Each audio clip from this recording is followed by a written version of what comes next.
All right, good morning and happy Friday to our 21st Century Site Directors. Thanks for joining us. It's January 28th, and this is our regularly scheduled call. So apologize for telling you back in 2021 that we were not going to have a call in January and then springing a call on you, but we did have some pretty important information that we wanted to get out and share with you today. So thanks for joining us. I hope everybody's staying warm today. If you've not done so already, if you'd be so kind as to put your name and your site into the chat, that's kind of how we take attendance, of course. And let me go ahead and grab the agenda. I'll make it a little bit bigger here, so hopefully people can see that. And Vic, I'll let you kick it off here.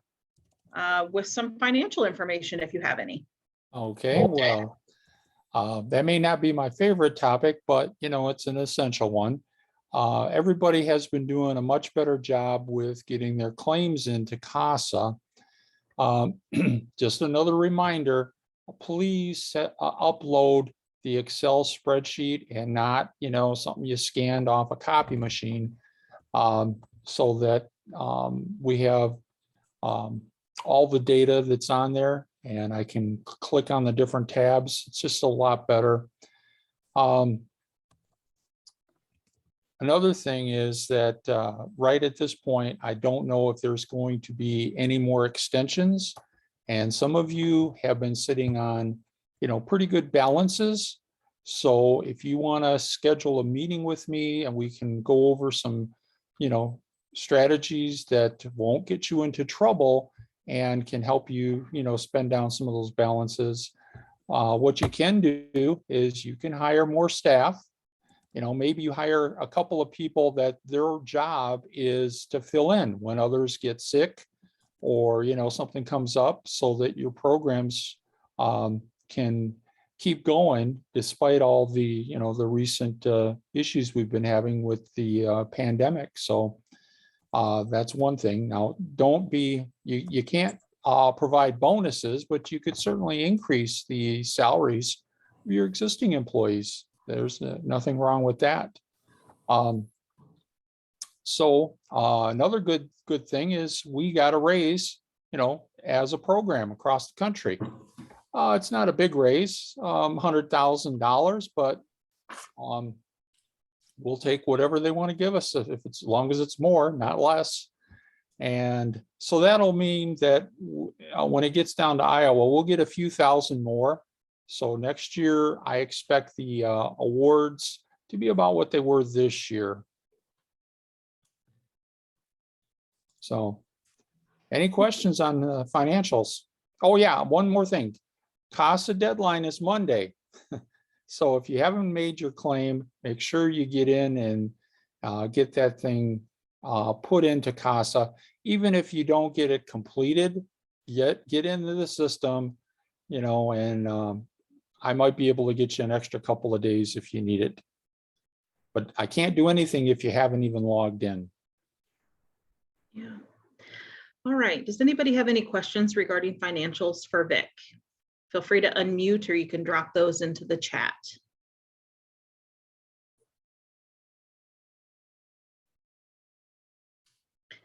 Okay, so next on the agenda, we have updates from the feds.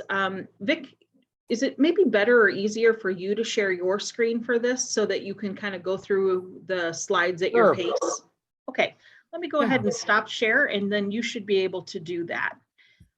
Folks, please know that the PDF that Vic will be sharing will be included with the recording and agenda of the meeting today. We'll go ahead and we'll get those posted to our website. I'm going to drop the direct link in here.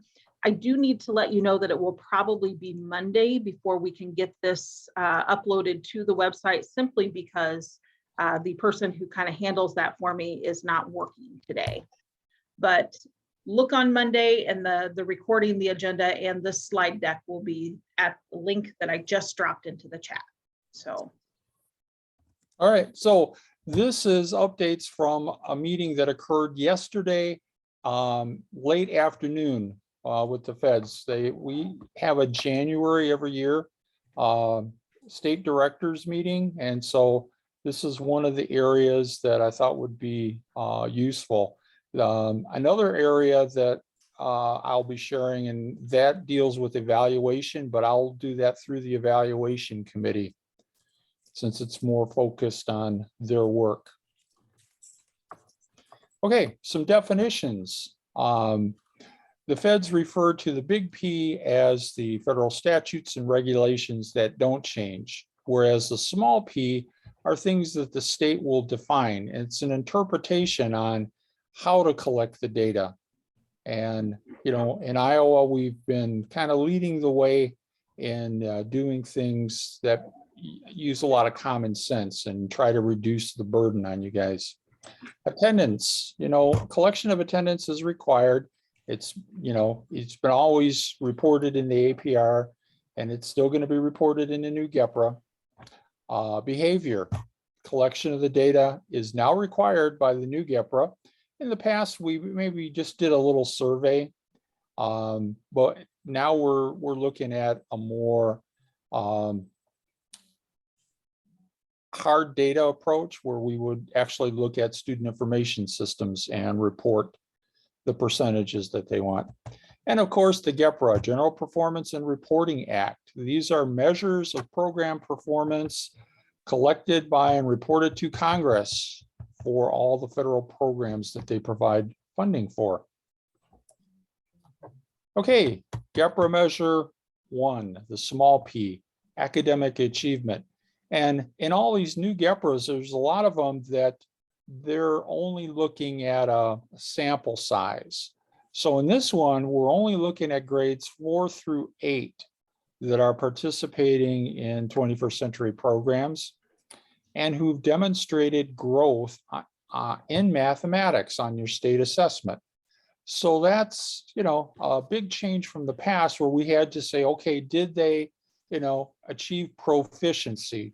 We're not even dealing with that anymore. And that's gonna, I think, show the value of our programs in helping the kids make those multiple steps that are needed to eventually get to proficiency.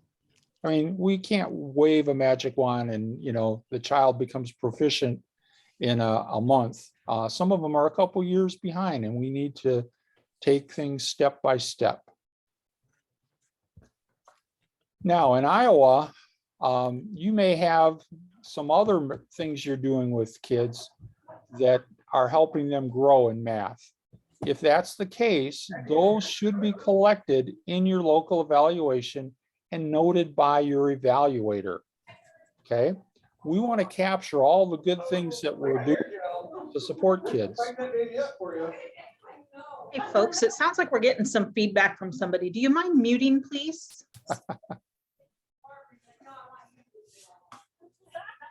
All right. It might be in a Vic, break room, sounds like. Yeah, I'll see if I can find it here, Vic, and go ahead. Okay, yeah, just maybe turn everybody else off that step by step, and except for me. Okay, let's go to the second one, and that's academic achievement. And that's, again, a sample. This one here, the previous one was they were looking at elementary level, well up to 8th grade. Now they're just focusing on secondary, and they want to know, you know, the GPA. And notice that word unweighted. That means you don't do anything fancy with it. You're just looking at a grade conversion. Okay. And in Iowa, you know, we've always been flexible, and, you know, with the pandemic, we allowed grades to be used as an indicator of progress. So improvement in a letter grade indicates that students having some academic success. While the GEPRA collects a specific sample at the secondary level, you may report all grade improvements in your local evaluation to indicate general academic success and, more importantly, program success. So keep in mind, those local evaluations are very important to give a comprehensive view of your program's achievements with the children. And then that is all aggregated into the state.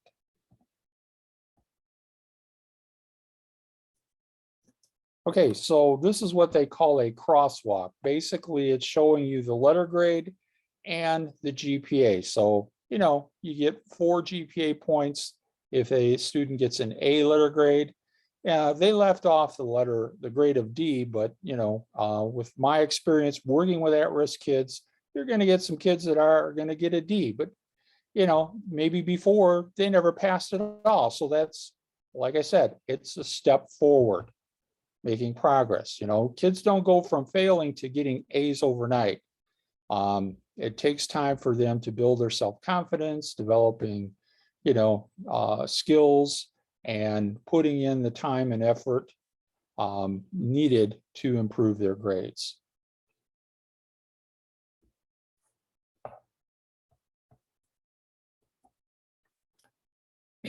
Okay, the next GEPRA measure, that's attendance.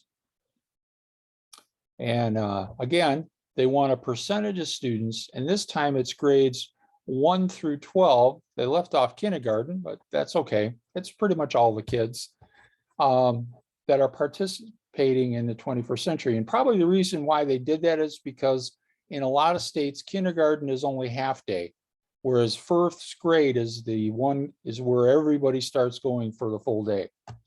So they want to find out, who had a school day attendance rate below 90% in the prior year and demonstrated improved attendance in the current year.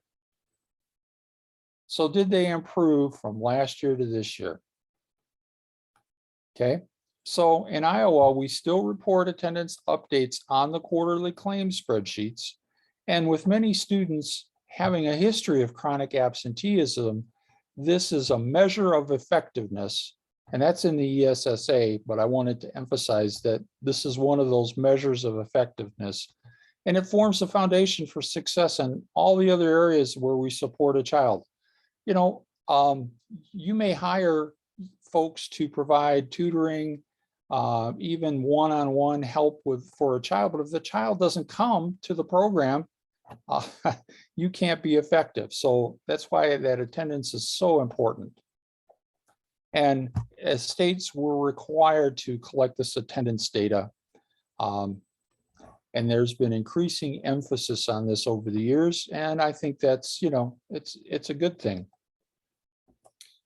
Okay, this is exclusive to Iowa. Now, at the meeting the other day, the other states were, telling their programs that, you don't collect, you don't take attendance by the day anymore. You got to start doing the hours. But they didn't know how to figure out, how they were going to do that. Well, down at the bottom here, there's a provision in ESSA that says the state educational agency will provide the least restrictive and burdensome regulations for the local agency, or the program. And that's something that, I really try to do. And I don't want you to have to change the way you do attendance. The way you've been doing it is just fine. And you can use this table to convert, days to hours or hours to days. So if the student attended less than a week, that's less than 15 hours. More than a week is more than 15 hours, but less than 45. So you can use this table to be able to translate into the type of data that the feds are looking for.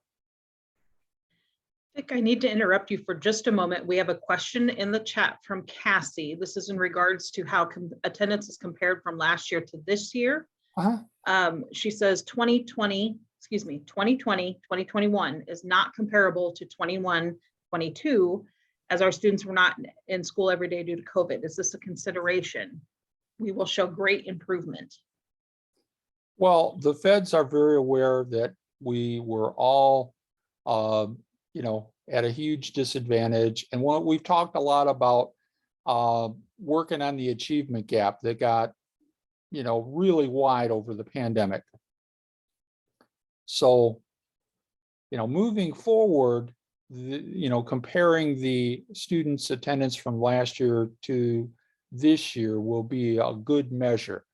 However, it's probably, you're not going to get the best data, and we will put in when it's submitted. I write a narrative when I submit the data, and I will, write a narrative that says, yeah, because of the pandemic, we were down in attendance, and, I've got the data to support it. I've noticed that on the claims for Q2, there's been a general improvement in the numbers of kids that are attending.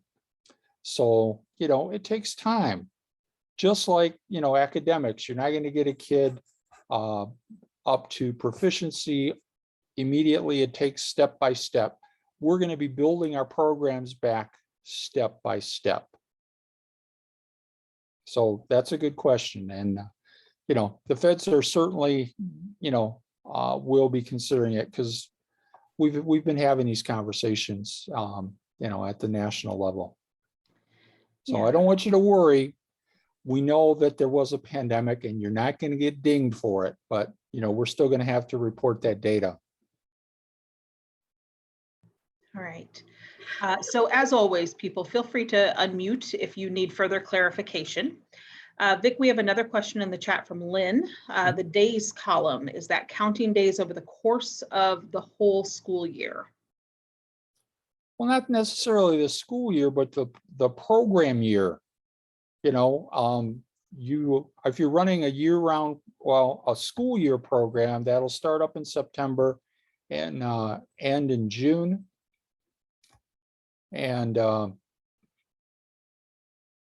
weeks that the program is open, and that student, you will be counting that student.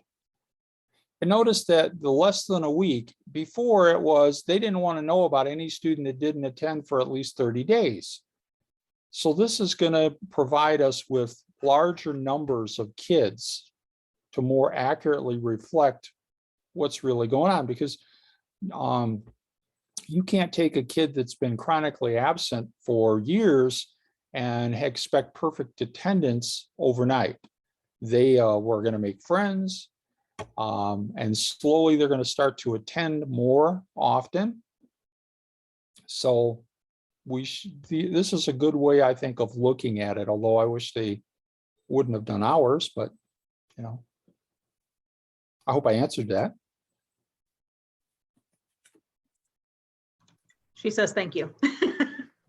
All right, any other questions before we move on? And also please call out if I've missed something in the chat. Okay, GEPRA measure number 4. Percentage of students grades 1 to 12 who experienced a decrease in-school suspensions compared to the previous school year. Again, we won't have 100% accurate data because of the pandemic. But as we move forward, this will become a good measure. Now in Iowa, we have recognized this measure of effectiveness for years, and the information was often presented in local evaluations. And now it's a formal measure of the new GEPRA. I mean, we used to have a survey and they would ask about behavior. This is now going to be hard data every principal has access to and tracks in-school suspensions. And when I've done site visits, I've talked with principals, and I don't think, but there's only been like 1 or 2 that said there was no improvement, but overwhelmingly, the principals are very pleased, and they say that when the students get in the program, there's a big reduction in suspensions. So I think this data will really be good for us to show that we're making a difference for kids. Maybe not this year, but certainly moving forward. And of course, I'll be writing a narrative about it too, so you don't have to worry. Okay, our last GEPRA measure. We've only got 5 this year to worry about, and that's student engagement and learning. the percentage of students in grades 1 through 5. So we're only looking at elementary, and they want to find out, how engaged they are. And in Iowa, we define teacher in the after-school program as any staff member who provides direct instruction to the children. And at first, when we were doing this, a lot of the states had said, oh, well, it has to be a certified teacher. Well, you don't have to be a certified teacher to provide instruction. And the people that are providing the instruction in the program are the ones with the best knowledge of how engaged those kids are in the program. And notice over here on the right, the definition has been modified a little bit where they say teacher, example, classroom or guidance counselor, etc. That's due to them looking at what we're doing in Iowa and saying, oh, yeah. And then how are we going to define engagement? Will it be a combination of attendance, participation, behavior, academic improvement, or are we just going to leave it to the discretion of the person that's, reporting? And so we can have a short survey that these people in the program can answer. Now, this is the only measure that will not have to be done by, a data person. It'll be done via a survey because we're asking these program people about engagement, and the data people, they won't know if the kids are engaged or not. Any questions? Vic, I got a couple questions for you. Sure. So typically in the past, I caught the last end of that third one where you talk about the hours and stuff. Typically in the past, our person that has helped us with collecting all this information and stuff has only asked for the kids that were regular attendees. And so we go around and find this information out for just the regular attendees. So now that you're going by the hours of these different students and stuff on there, will we need to get like all the group of measures for everybody then? Well, not for everybody, just those kids that are in grades 1 through 5. And we don't have to worry about, did they attend 30 days? Because the Right. 30 days or more are defined regular attending. We're going to look at all the kids in the grades 1 through 5 that are in the program. Okay. So I think it's going to be more easy to get our heads wrapped around it as we move forward. So I'll be getting the information for all those kids. So because we ask not only our teachers that teach in the after school, but since we're a school, we actually ask the classroom teachers too, have you noticed like their behavior or their engagement in learning in the classroom improving because of the extra work, the kid being more a part of the school and stuff from there. So ask the teachers for all the kids that are in the program, not just those regular attendees. Right. Well, this is a little bit different in terms of sometimes the classroom teacher knew that some of their students were in the program, and what we were getting back was feedback on, did it make a difference in the classroom from being in the program? Correct. Notice what this is saying. It's saying who demonstrated improvement in engagement and learning. And we're going to allow people in the program who are working with the kids to, report on that. But you could still have some classroom teachers that report on this. Thanks. Yep, I think it should get maybe not this year with the pandemic, but over time, I think we're gonna do well on this one too, because every time I've done a site visit, I've seen a lot of engagement going on with kids. And I think this will help us to capture that and then report it up the chain. Just a quick comment here from Caitlin in the chat. The evaluation committee has created some templates to help organize the data and enter it into the APR system. It'll be shared soon because they're meeting next Tuesday. Yep. They've done an excellent job. And in fact, this summer, I shared some of the drafts that the evaluation committee had worked on, and everybody was saying, wow, this is great. So, and of course, the feds were pleased, which is always good to have, the people that are giving you the money happy with your work. So, yeah, they've been doing a great job, and we should be getting that information out to everyone as soon as we've, vetted everything, and that'll help you with the collection. Now, another thing you should be doing is communicating with your data person about these new measures.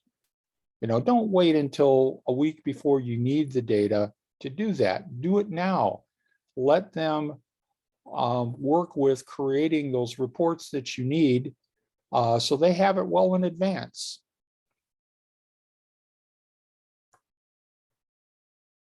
All right. Now, another thing that I was hoping to get, and I asked the question several times. However, the feds haven't yet set up the exact dates. So this is all I know so far, that midsummer is when they're going to be doing the first reporting period. And you're going to report activities, staffing, and participation.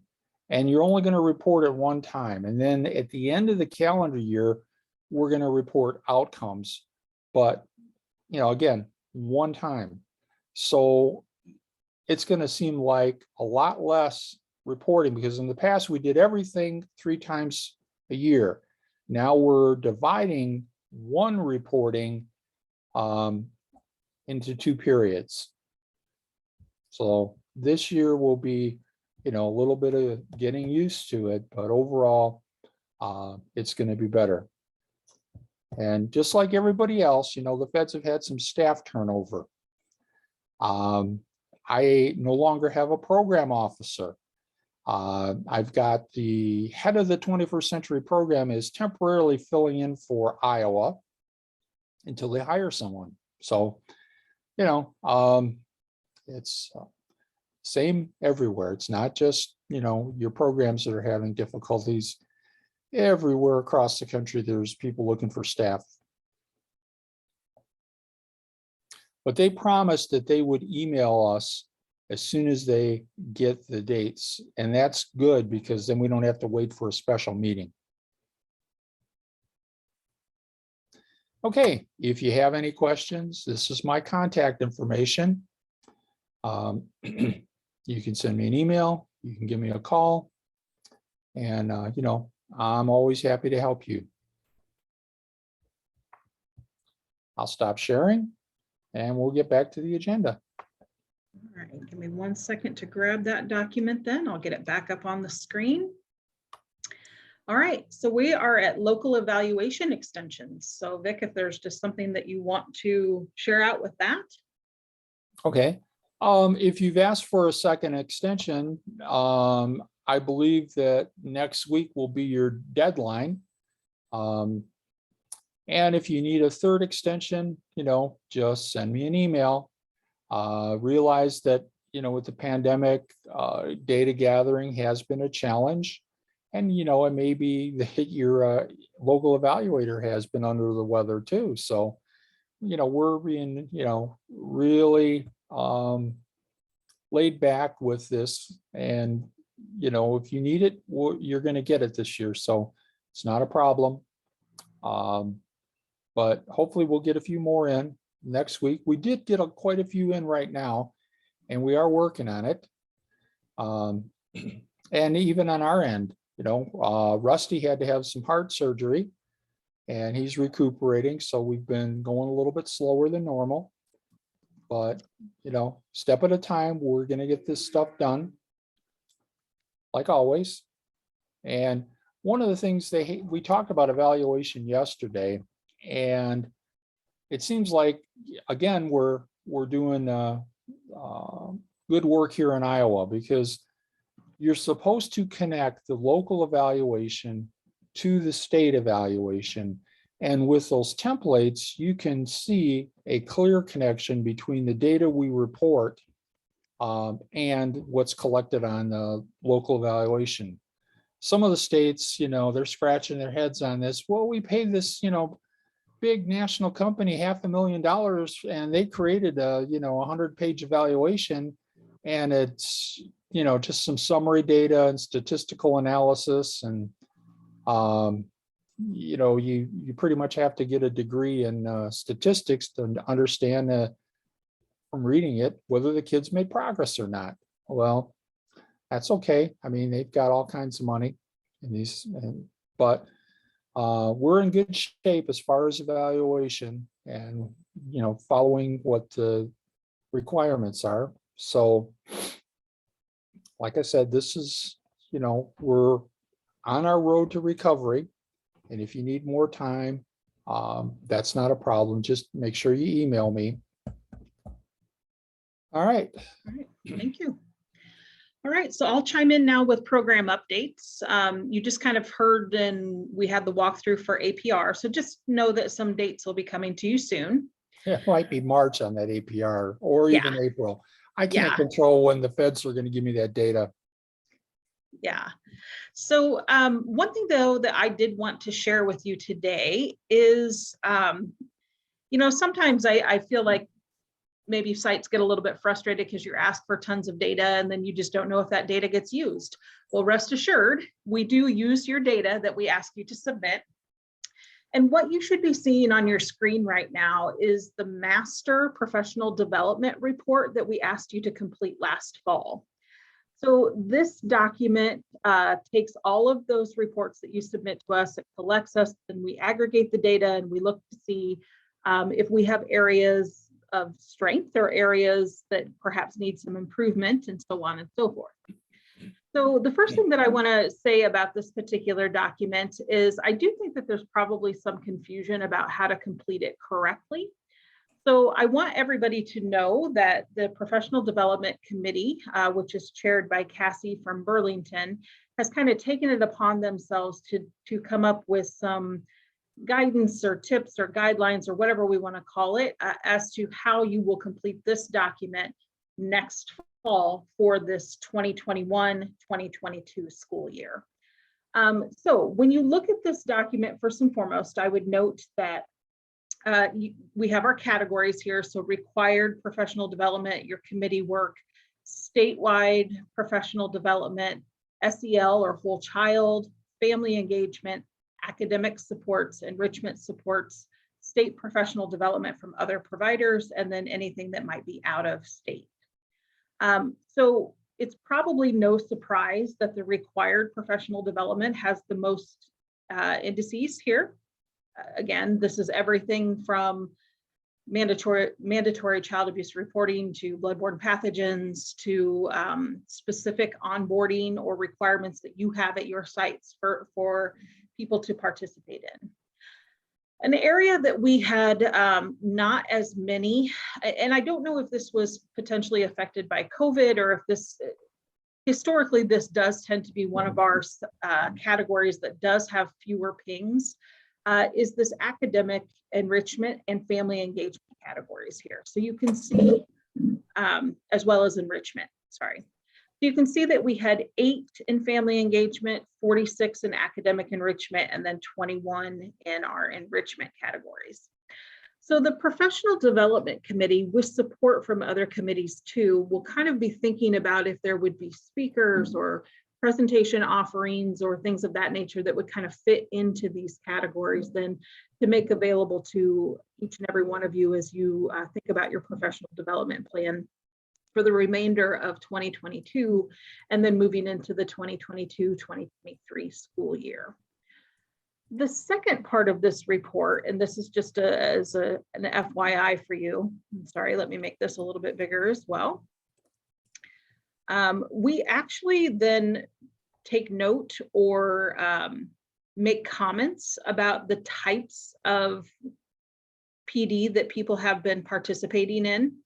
Now, we don't do this repetitively. So for example, again, you have your mandatory child abuse prevention training. Each and every one of you indicated this. So I'm not going to list it, a million times. It's just going to be listed once. So you can see for the required trainings, we do have everything from that to CPR, ethics, ALICE training, and so on and so forth. The committees are all of the committees that we currently have established. Our statewide PDs include things like best practice webinars, these director calls, which can count as towards your professional development tally, the Impact After School Conference, any of our 21st Century Network calls, and then any trainings from Y4Y. Under whole child, you can see we have things from trauma-informed care to conscious discipline, anything from NAMI, great group of providers there. And then again, you'll see that this particular category under family engagement is rather low. So we have the National Family and Community Engagement Conference that some of you attended. We have some peer modeling. We have this FELA, an approach to maximizing reading growth through family engagement. Sounds like a very cool training, but again, not as many criteria here.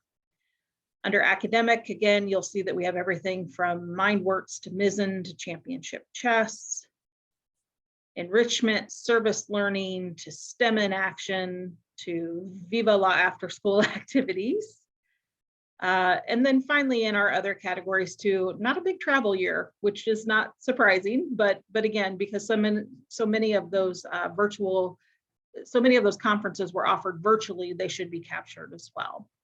And then state PD, you can see the list there.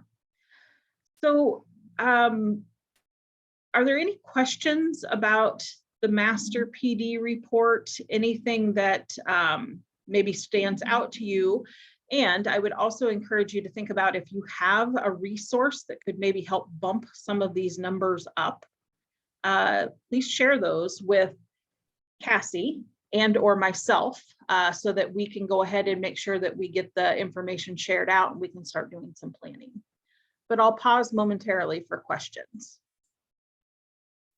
Yeah, I have a Crystal, comment. it's Dawn at St. Mark. I just want to clarify, can you scroll up a little bit? Yeah.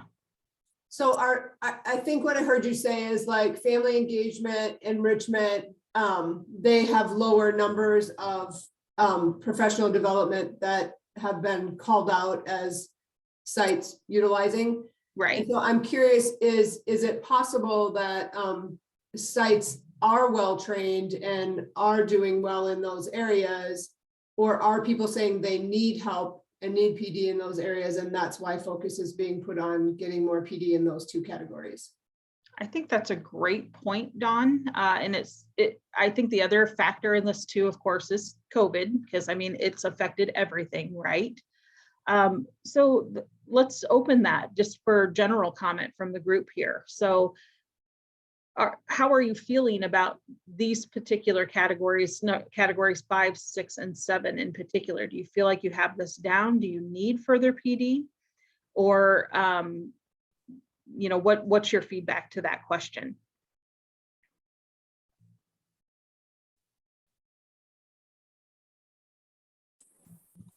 This is Beth, and I think a lot of those we talk about in our staff meeting, you know, with our people that way. So they kind of gets part, you know, back into the required committee number.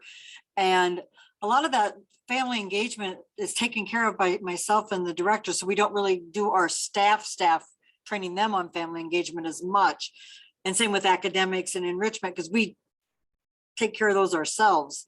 So it's maybe like when we go to a meeting, but it's not really training staff. So I feel like maybe the guidance that the professional development committee could help put some clarification around that. Right. Exactly what goes into which area. Yes. Okay, thank you for that, Beth. Anybody else? Let me just say that this is not going to be a document where we're going to come back on you and say, oh, you didn't offer family engagement. Aha. You know, this is just for information. You know, sometimes I get asked, are we doing the required PD in our programs? And I always like to say, yes, we are. And this gives me the data that I need for that. Every program is unique, and you may not have things in all the categories, and that's okay. You know, you've got to meet your local needs. We're just trying to take a pulse because the Alliance's role with me is to provide and facilitate additional professional development to help you guys become good quality programs. And that's, that's like going into an ice cream parlor and just having one flavor. I like Baskin Robbins and all their flavors. And that's what PD is about, a lot of different flavors. Now, one PD that is on everybody's radar now is SEL. So, keep that in mind. That's the new buzzword. And also the state is having June 6 through 9, a big conference in Des Moines. And I've been told that we're going to have an after-school thread at this conference. So keep that on your radar. And as soon as I know more, I'll send you guys out more information on it. Yeah. So 2 quick comments to that. So the conference that Vic is referencing, the official title, as far as I've been made aware, is the Iowa Department of Education Future Ready Iowa Leadership Academy. So I believe that will that's be a long one. the name that's connected to that June conference. So just kind of keep that on your radar. The other thing I would say is I don't disagree with Vic's synopsis of this, but I would also encourage sites to think about it this way. It really is a best practice to try to develop a truly comprehensive professional development approach to how you work with your staff, because the benefits to the kids and families you serve are just going to grow from that. So while it's true that we're not going to hold it against you if you didn't have a training on an enrichment activity, I would encourage sites to think about how you can be as comprehensive as possible, thinking about everything from your requireds all the way down to number 9 on this list, with maybe the exception of number 9 because travel is hard right now, right? But just kind of be thinking about how you might incorporate professional development from a lot of different varied sources, how you can bring that to your staff, your administrative team, and so on and so forth. And again, look for some guidance from the Professional Development Committee as to how you might complete this form. This form is typically due at the end of September. We tend to send the reminder out to you come August. So we have some time, just kind of be thinking about this. Cassie, I want to call out the comments that you put into the chat just very quickly here too, that you want to see more PD on family engagement during COVID times and also academics. Absolutely, I couldn't agree more. And then she also says she would appreciate any recommendations on academics or enrichments as it relates to after school.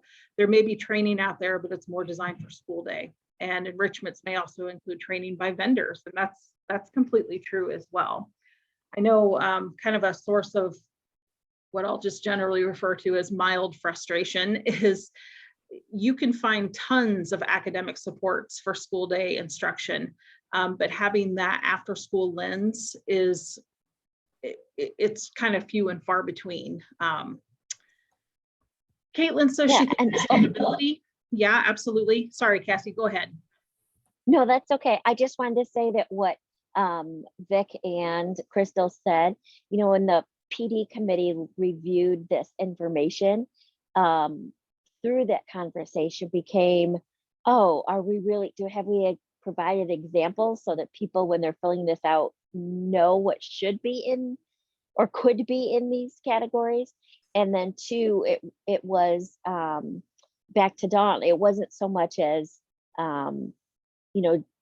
that question of, do we need any of the categories that aren't in there? And, just a recommendation on my side, I've been doing this a while, and what I have found helpful is I have this right on my desktop. So every time a PD happens with any of my staff, I put it in here because I can't remember by the end of the year. And going through my calendar isn't always the most effective way. So I just continually do this, and I have a tab per quarter. So I just track it by quarter. And then when I'm done, I have a fully submitted year of what everybody's done. Yeah. I do it by quarter, but what I'm saying is a lot of times I will put something in category number 1 or category number 3, when maybe it really could be a family engagement. Sometimes those best practice things that we do are not just best practice, but they're about family engagement, or they're about academic, or they're about enrichment. So, and I just put them as a statewide best practice meeting, even though they Ah, fit into some of yeah. the other categories. And maybe I should be pulling them out a little bit better than that to show more what, you know, or some of Yes. our staff meetings, we talk about those things. Maybe I should pull that. Yeah. That Yeah, would be that's- really helpful, Beth. Yeah, because that's what we're looking at is what topics are I think a lot trained. of us So just even want- though it's, yeah, that would be Yeah. fantastic. A meeting. Oh, it's a best practice meeting. I'll put that under number 3, you know. It's okay if Absolutely. your PD meets multiple areas, just like a teacher doing a lesson. They may do a lesson that meets a social studies objective, a math objective, and an English objective. And they list all of them. So we can do the same thing for our PD. Okay. So are we recommending then that if you have a PD that covers multiple topics, because in the PD template, you can only choose one number from the drop-down box, you can't choose Oh. multiples. So write that out numerous times then, so that the training is covers multiple categories. So Cassie, I'm going to throw this out here, and I feel a little bit badly about this because I am leaving, but I would say I don't know as if we're absolutely married to that template. So if there's a better template designed to report, I think that might be a better solution to that, because writing the same training 18 times is probably not helpful. Yeah. Maybe we'll talk maybe about we this need to on our modify those PD. drop downs. So Yes, the agreed. Professional Development Committee meets on February 4th. And if anybody feels like super strongly about this and you want to join that meeting for some of this discussion, before the end of the call today, I'll pop the Zoom link into the chat so you can go ahead and do that. But February 4th at 9 a.m. So, okay. Yeah, let me add something else to that. I dropped in the chat a link to Youth for Youth. That's exclusive PD for after-school programs. So go onto that website. If you don't have an account, make sure you set one up. And there's a lot of PD available there. And, we try to bring them out for our state conferences.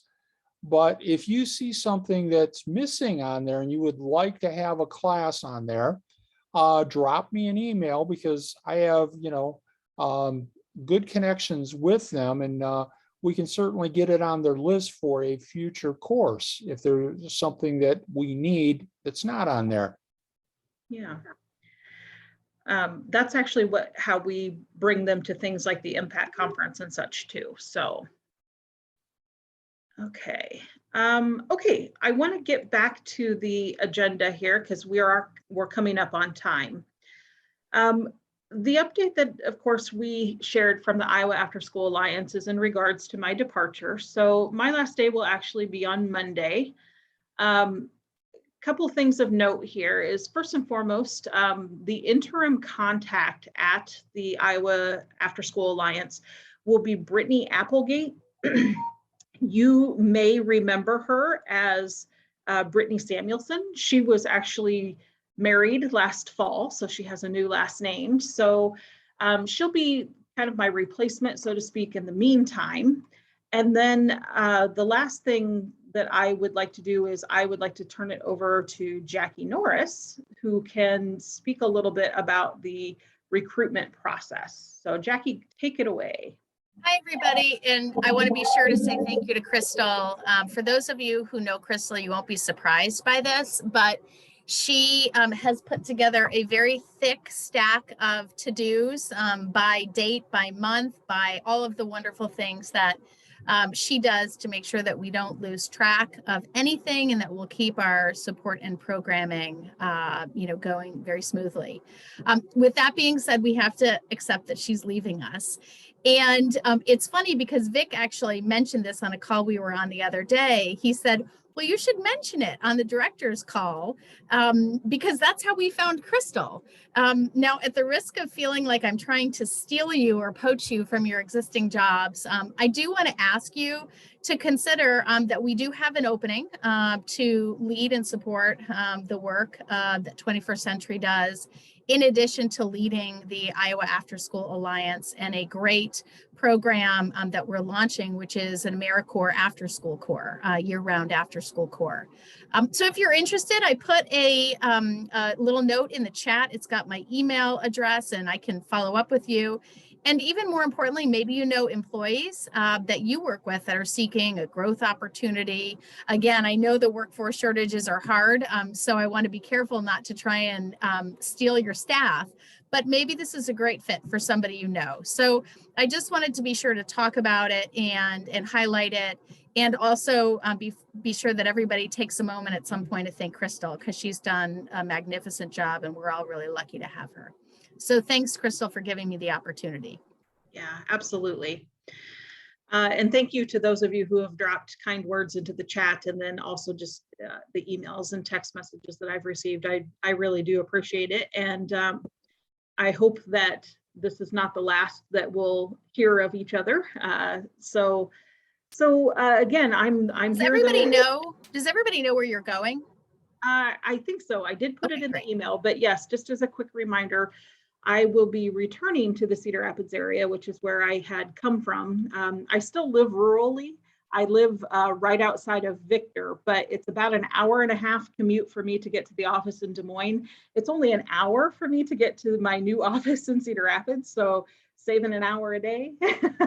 But yes, I'll be returning to the Cedar Rapids area. I'll be working for Tanager Place, which is a provider of children's mental health services. And I will be their new director of community-based and prevention services. So I'll be overseeing their BHIS program, pediatric integrated health, their autism spectrum disorder program, and their Freedom Schools initiative. So very exciting because, you know, I built programming for 20 years and it's kind of getting me back a little bit more into that more comprehensive groove instead of just after school. But I've enjoyed getting to know each and every one of you. I've enjoyed working with you. You know, I'd say if we were a little bit closer, we could, you know, high five each other. There you go. But virtually, I guess we'll just have to stick to this. Thanks, Beth. I appreciate that. Okay. So does anybody have any final questions for wrapping up today? Crystal, I just want to say thank you for the wonderful work you've done. And, you know, I'm noticing that you're still going to be working, supporting kids that need help. You know, it's just, this is not just a job, it's a calling. It is. And, you know, all of us on this meeting, I think, understand that. And, you know, we've been doing a lot of good for kids. And right now, these kids really need us. And, you know, we just got to take things step at a time, and we will, you know, get through this together. But good luck on your new job, you know, and if you ever need me for anything, you know, you've got my cell phone number. I do. Thank you for that. Okay, folks, so to wrap up the meeting, the last thing, and again, just that friendly reminder, if you ever need to go back and reference anything from these directors' calls, you can find them here at this link. And then in our December, I think, meeting, Vic had brought up this new administrative code regarding lodging. So we did leave this on the agenda for anybody who maybe just need a refresher. I know there's not a ton of trainings during the winter months because, let's face it, this is Iowa, but as you think about, you know, perhaps spring trainings, you'll want to take note of this so that you can ensure that you have appropriate lodging that meets Iowa code. So, and as always, if you have questions about that, you can reach out to Vic. So with that being said, you should have all received a calendar invitation with a Zoom link for your February director's call. Brittany will be on that call, and or if there's a replacement for me at that point, then that person will be on the call then too. So, but thank you, everyone. With that being said, I think we'll go ahead and stop the recording. Maybe.